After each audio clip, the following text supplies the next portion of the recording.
Quero compartilhar com você nessa noite sobre o tema reação. Você pode falar comigo, repetir o tema? Vocês não reagiram. Vamos lá, mais rápido, mais forte. Reação. Esse é o tema que vamos compartilhar nessa noite. 1 Coríntios capítulo 5, versículos 1 e 2. Apenas esses dois versículos. Compartilha por gentileza a sua Bíblia com quem está perto de você. Você que está sem a Bíblia, chega mais perto aí de quem tem. Você que nos acompanha através de uma transmissão pela internet ou de uma gravação, abra também, por favor, a sua Bíblia. Diz assim a palavra de Deus: por toda parte se ouve que há imoralidade entre vocês, imoralidade que não ocorre nem entre os pagãos, a ponto de alguém de vocês possuir a mulher de seu pai. E vocês estão orgulhosos. Não deviam, porém, estar cheios de tristeza e expulsar da comunhão aquele que fez isso? Vamos orar. Ó Deus, que a Tua palavra, meu Pai, encontre lugar em nossos corações. Dá-nos sabedoria na compreensão da Tua palavra, e que possamos aplicá-la à nossa vida, porque nós oramos em nome de Jesus. Amém, Senhor. Amém. Reação. Estamos às vésperas das eleições. Eu não sei se você já definiu o seu candidato, ou os seus candidatos ou candidatas, não é? Para os vários cargos, tanto do poder executivo quanto do legislativo, que você vai votar. Não sei se você já pesquisou, já orou sobre isso, mas se não fez, estamos agora em cima do tempo. O tempo está correndo e estamos chegando lá. Nesse tempo eu tenho percebido que todos têm clamado por mudanças, todos têm clamado por dignidade para as pessoas. As pessoas precisam de dignidade, buscar soluções. As pessoas começam a reagir a algumas posturas, sejam elas políticas, econômicas, até mesmo religiosas. Os debates cada vez mais estão aquecidos e as pessoas estão dizendo e falando de fato aquilo que pensam, que é uma coisa muito interessante. E aí começam a reagir a algumas posturas da sociedade.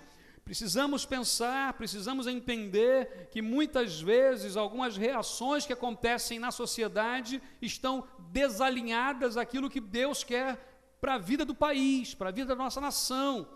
Lembre-se de 2 Crônicas 7,14. O que diz lá? Se o meu povo, que se chama pelo meu nome, se humilhar e orar e buscar a minha face, se converter dos seus maus caminhos, então eu ouvirei do céu, perdoarei seus pecados e sararei a sua terra. Há toda uma sequência. E certamente este precisa ser um dos versículos que, nesses dias que estão antecedendo as eleições, precisa estar em nossa mente. Compartilhe esse versículo, fale desse versículo, leia, releia, ore, chore pelo país. A grande questão é, e a igreja do Senhor? E a igreja de Deus? Igreja que eu estou dizendo, gente, você e eu, nós que servimos a Deus, que estamos buscando ao Senhor, em que nós temos, ou de que forma nós temos reagido às situações da vida? Como nós reagimos às coisas que vêm sobre nós? Muitas vezes nós temos reagido de forma dura, de forma complicada, de forma até mesmo avessa à fé que nós professamos. Porque nós falamos que cremos num Deus de amor, que precisamos viver o amor, mas reagimos sem amor. Falamos de um Deus de paz, promovemos a paz, mas a nossa reação não é de paz. Queridos, um homem chamado Isaac Newton, cientista inglês, século 17, esse homem, conhecido talvez pela maioria, se não todos nós que estamos aqui, foi físico, matemático, astrônomo, alquimista, filósofo natural e teólogo. Esse homem estabeleceu as 3 leis da física, a terceira lei de Newton, não sei quantos lembram qual é. Qual é a terceira lei de Newton? Ação e reação. O que diz o enunciado? Eu copiei para não errar, olha. Para cada ação, há sempre uma reação oposta e na mesma intensidade. O fato é que se eu dou um soco na mesa, a mesa devolve com a mesma intensidade essa força. E aqui doeu, porque ela me devolveu. Quando nós agimos, provocamos reações. Quando outras pessoas agem, promovem nossas reações. Quando Deus age, precisa de reação nossa. E quando nós buscamos a Deus, Deus ele age, porque ele já sabe de todas as coisas, então ele não reage, mas ele age. Nós vivemos a reação. Interessante dizer que isso tem um paralelo no mundo espiritual, porque nós temos pressão na vida, a vida nos pressiona, a vida nos maltrata muitas vezes. Você tem reagido de que forma? Alguns reagem gritando, pulando, esperneando, não aceitando de forma alguma o que vem sobre sua vida, mas isso não resolve. Alguns reagem interiorizando, camuflando, escondendo e ficando doentes por causa disso. Outros se acomodam e preferem o que é mais fácil, culpar os outros, porque é muito mais fácil culpar os outros e me acomodar. Também não resolve a situação. Outros tentam agir sozinhos, independentes de Deus, e declaram a sua autonomia do Senhor. Não são felizes assim.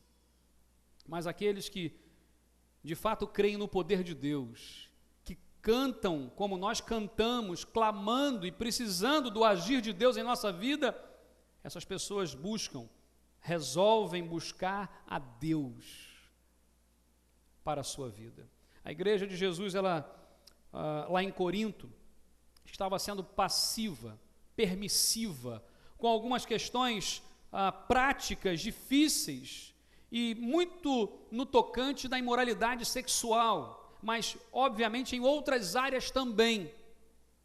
Corinto era uma cidade extremamente complicada. No domingo passado mencionamos um pouco dessa carga que Corinto trazia, de corrupção, de imoralidade, de uma série de coisas. E a igreja lá plantada começa então a sofrer influência da cidade, influência do contexto social, político, econômico, religioso, de tudo que ela tinha, e começa então a permitir isso com tanta naturalidade que Paulo chega mesmo a citar um exemplo aqui de que um filho se deitou com a mãe do seu pai, com a mulher do seu pai, perdão.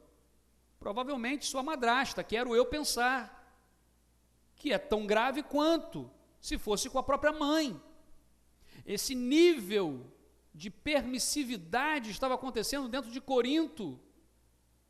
Queridos, quando nós pensamos nisso, a gente fala assim, nossa, como é que Corinto permitia, a primeira igreja batista em Corinto permitia um negócio desse? Como é que eles permitiam isso? A grande questão é que nós temos permitido coisas terríveis em nossas vidas, em nossos corações, em nossas famílias, em nossas igrejas. Comece hoje uma reação. Em primeiro lugar, a Bíblia nos ensina, comece uma reação contra as emendas humanas. Diz aqui o versículo 1, por toda parte se ouve da imoralidade entre vocês, imoralidade que não ocorre nem entre os pagãos, ao ponto de um de vocês possuir a mulher de seu pai. Lá no início, quando Deus cria o universo, cria todas as coisas, cria o ser humano, ali no Éden, há um questionamento do ser humano. Qual é o questionamento? Será que é isso mesmo? Imagina, Deus criou todas as coisas e disse, de todas as árvores do jardim vocês podem comer, menos dessa. Qual foi a única restrição de Deus? Aquela árvore. Qual foi o único questionamento do ser humano? Será que é isso mesmo? Será que é? Duvidamos muitas vezes do que Deus está falando. do que Deus está dizendo, do que Deus já apontou como direção saudável para a nossa vida.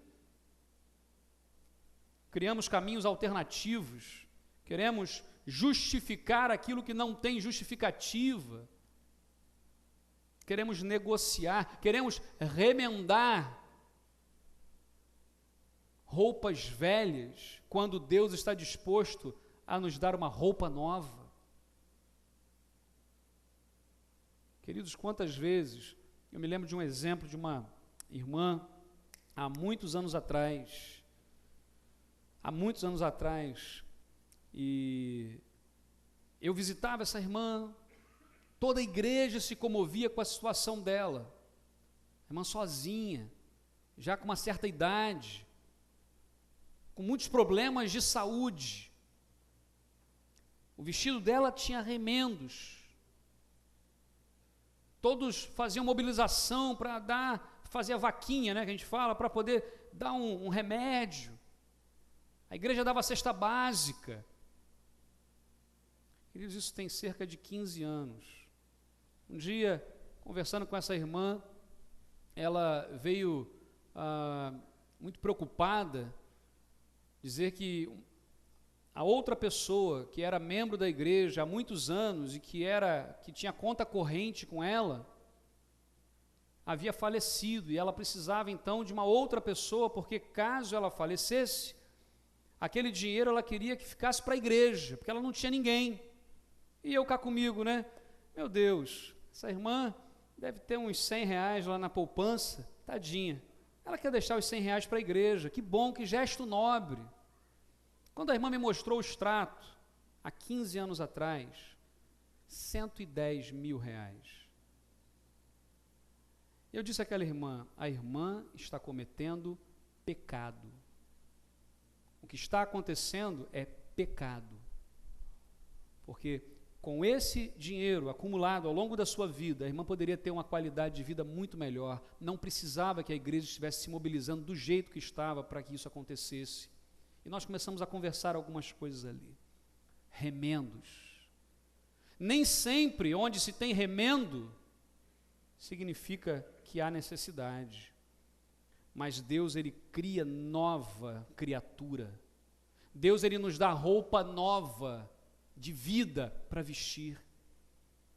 Quando nós começamos a olhar a estrutura de Corinto, lá estava natural. E semana passada, na quarta-feira, no domingo também eu mencionei sobre isso. Falar sobre pecado não dá muito ibope, não enche igreja.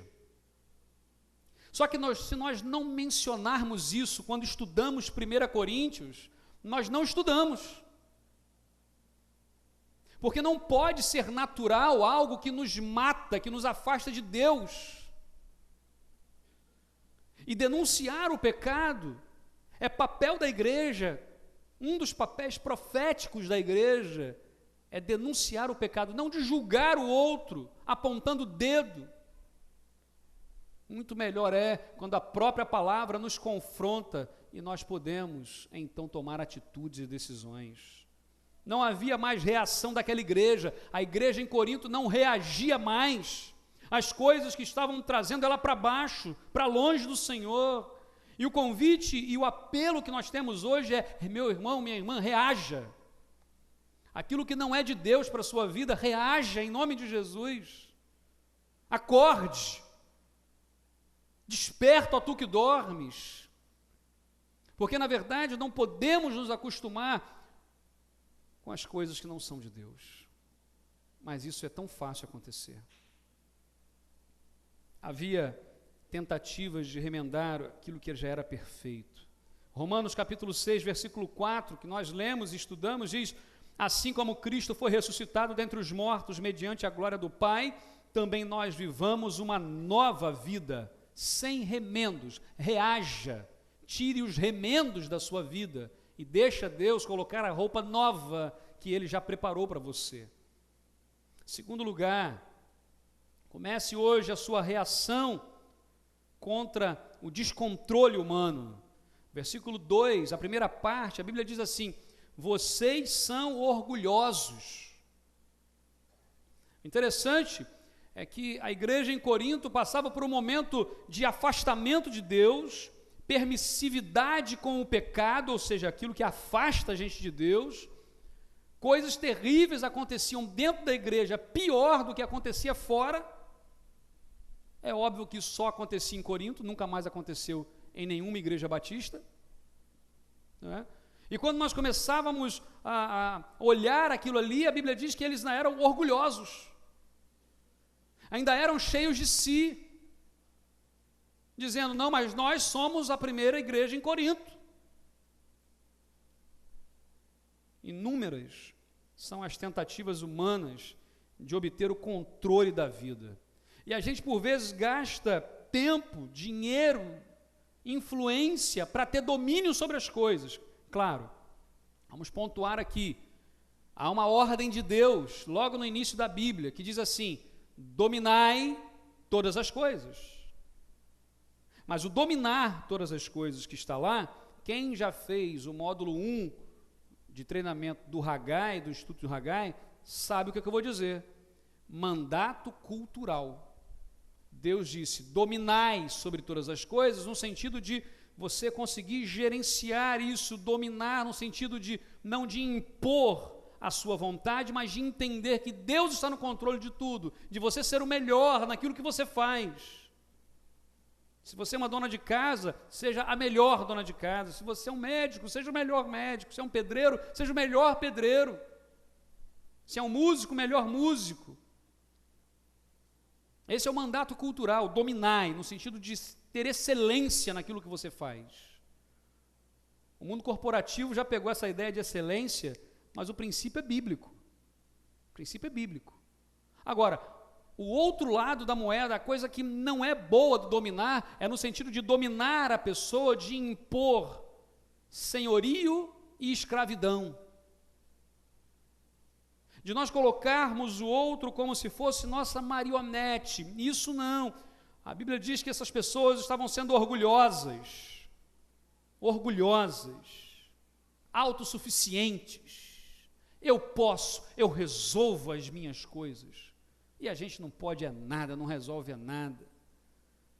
Quantas vezes, quando eu vou visitar pessoas no hospital, pessoas fortes, com ímpeto, mas quando a doença vem, a enfermidade vem, ela pega todo mundo, e a pessoa fica lá deitada, prostrada, precisando que troquem por vezes até a sua fralda.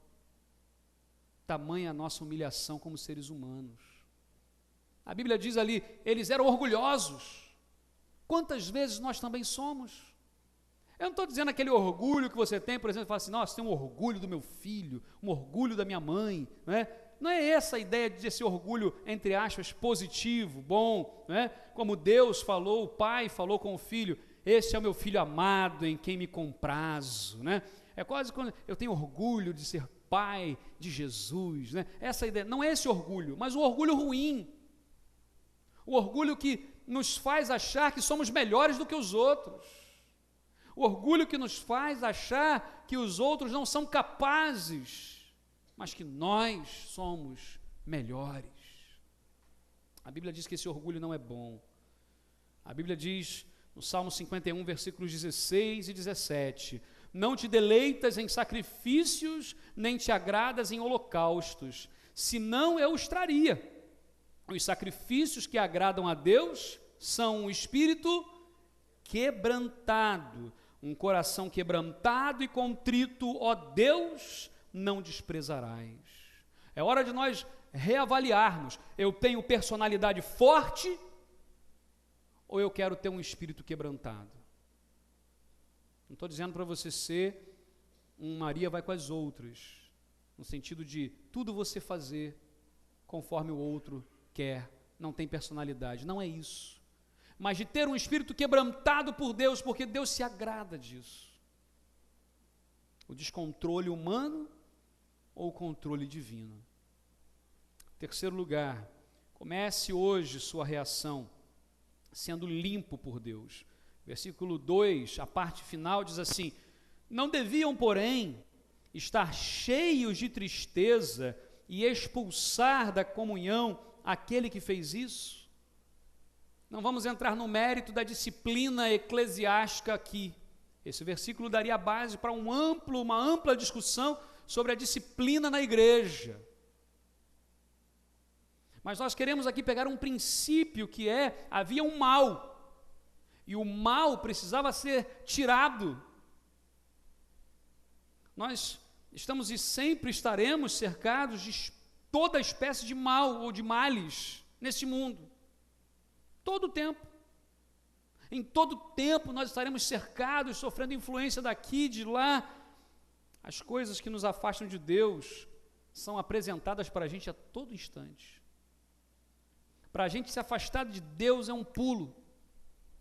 Quanta gente você conhece que você caminhou junto, trabalhou, cresceu na igreja, mas de repente saiu, se afastou, esfriou na fé. E a gente fica assim, meu Deus, como é que pode? Porque são muitos os apelos lá fora. Só que ninguém diz a consequência, ninguém diz o depois.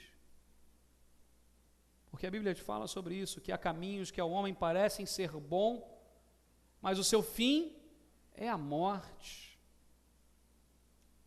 Isso tem sujado a gente. E como é que a gente tem reagido a isso? Quando eu era criança, na igreja, cantava um cântico, um corinho, na época a gente falava, né? Que era do Sabão. Vocês conhecem a música do Sabão? Você pode tocar lá, Natan? Vamos ter até música agora aqui, assim, ó. Quem sabe faz ao vivo agora, viu? Qual é o tom aí do Sabão? Fala aí. Qual é o tom do Sabão, Natan? Vocês sabem a música do Sabão? Vamos cantar então, ó.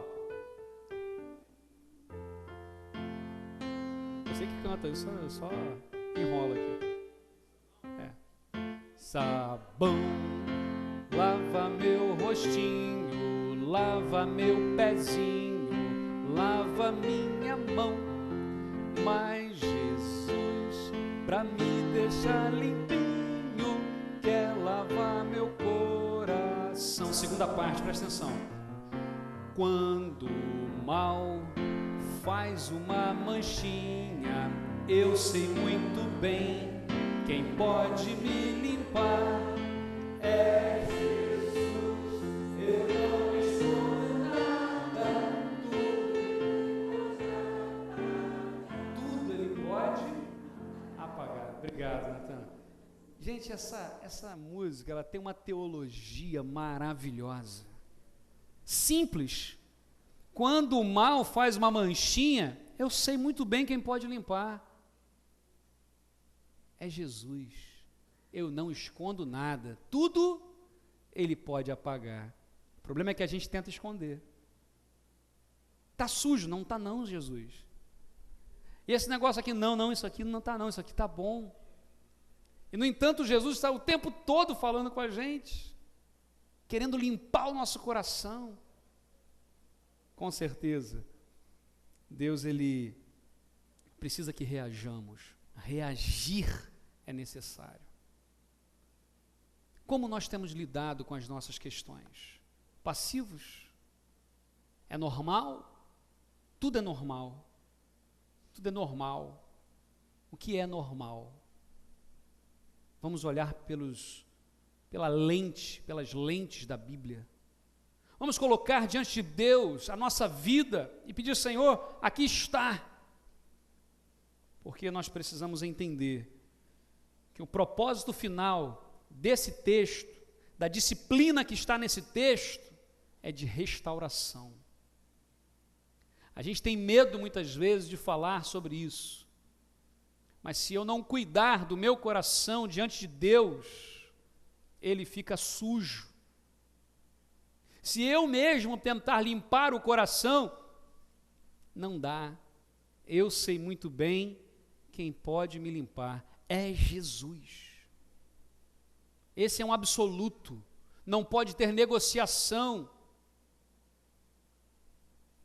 Reaja contra o pecado, porque isso acaba com a nossa vida, isso entristece o coração de Deus.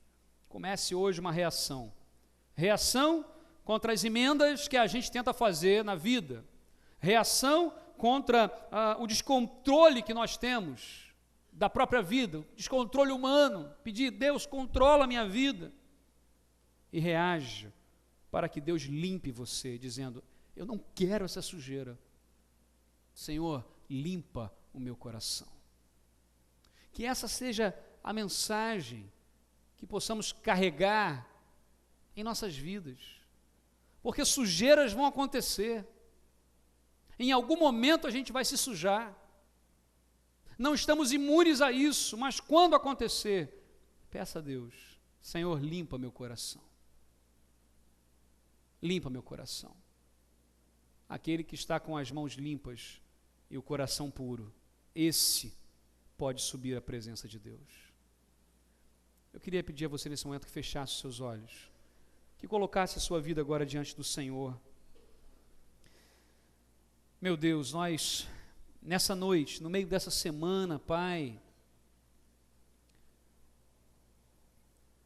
paramos aqui para clamar ao Senhor, louvar o Teu nome, agradecer ao Senhor, mas também para ouvir a Tua voz, ouvir a Tua palavra, Pai. Meu Deus, nós estamos caminhando para as eleições, em vários níveis em nosso país. O sentimento, ó Deus, que nós temos muitas vezes é de sujeira, de podridão, mas nós sabemos muito bem quem pode limpar esse país é Jesus. Meu Pai, que a gente não discuta aquilo que é essencial, que é a Tua palavra, que é vida para nós, que a gente não permita que coisas que desagradam ao Senhor e estão acontecendo em nossas vidas continuem. É preciso reação, que a Tua igreja, meu Deus, reaja, acorde e peça ao Senhor, meu Deus, eu não escondo nada, aqui está o meu coração, limpa-me, ó Pai,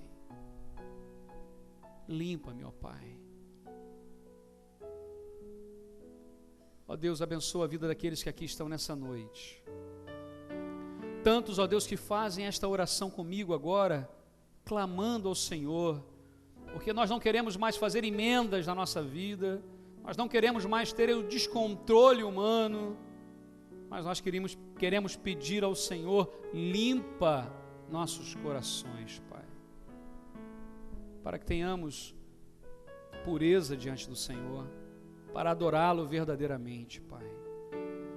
Perdoa nossos pecados. Nós oramos em nome de Jesus. Amém, Senhor. Você pode ficar em pé nesse momento? Cumprimenta a pessoa que está ao seu lado, diga assim, Deus te abençoe. Deus abençoe a sua vida. Deus abençoe. Deus abençoe.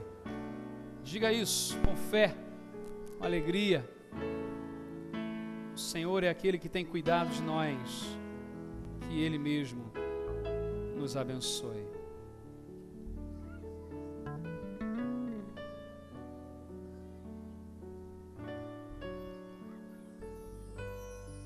Que o povo de Deus nessa noite possa dizer com toda a sua força, amém? Amém. Deus abençoe. Que Deus, você possa se sentar nesse instante.